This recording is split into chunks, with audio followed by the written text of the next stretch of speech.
Hi, hello, my name is Sarika. Texas Hold'em is a very common and popular poker game I'm sure many people are very familiar with.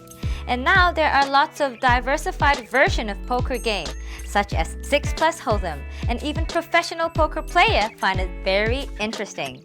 Today, we're very honored to have world's two most famous professional poker players to share with us their experience. They are Phil Ivey and Tom Duan.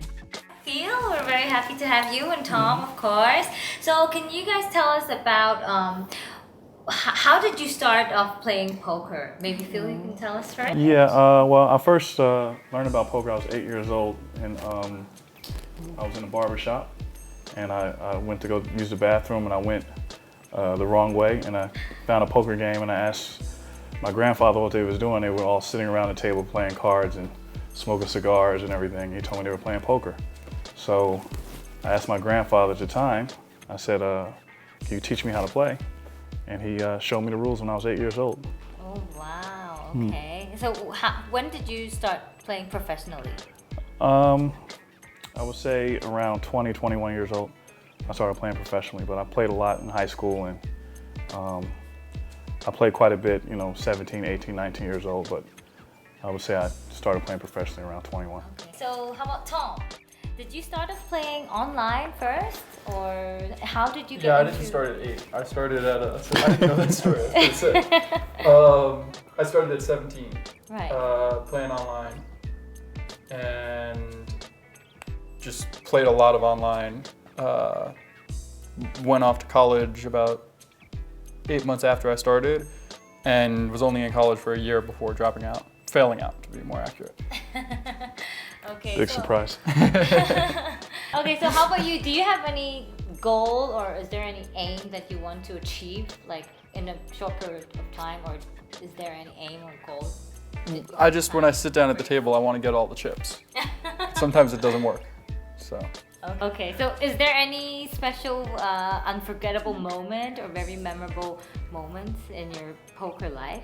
I would say when I won my first bracelet was very special for me. I mean, I played against a guy named Amarillo Slim. He was one of the most famous. Yeah, he was one of the most famous poker players at the time, and he was. We played head up at the end, and I ended up winning. And it was one of my first time I played the game called Pot Limit Omaha, and I ended up winning that tournament. So that was a very special time for me in poker. How about you, Tom? Is there like a certain player or a certain person that you think did a big effect in your life, or that you would never forget about that game, something like that? I don't know. I don't think I have one that stands out like Phil's. If I had won that bracelet when I got second that he needled me about, I probably would have. But yeah, I don't think I have a specific one like that. Okay. Maybe there will be someone coming up soon. You see, there's a big difference. Tom, I play cash games as well, but Tom focuses on cash games, so there's not really much, let's just say, glory or whatever in cash games. You just kind of you're focused on making money and winning money, and nobody really knows how you're doing or what you're doing. But he's one of the top players in the game, especially in the cash games. So. Anybody that knows anything about poker knows Tom, but he's not really, his focus isn't on tournaments. Okay. So it's very different. I tried to be on tournaments for 2 years, but I just didn't win them. So. Okay. So do you find it very different from online game and like real life poker game? Yeah, there's definitely differences. Being able to look at someone's a little bit different, but the main aspect that's different is the kind of people that choose to play the games. So a lot of times you'll have people playing live games much more for fun, recreationally, where online, usually everyone is kind of trying to win. They think they're going to win. And sometimes live, you'll have people show up just like having a night out drinking or something and want to play a live game. Okay, so let's talk about the 6+ Hold'em. Have any of you played this game before, or have you ever heard of this game before? I love the game. It's fun. There's a lot of action. It creates action. There's a lot of big pots. There's a lot of skill involved. There's also a lot of luck involved. So I think it makes for a phenomenal game.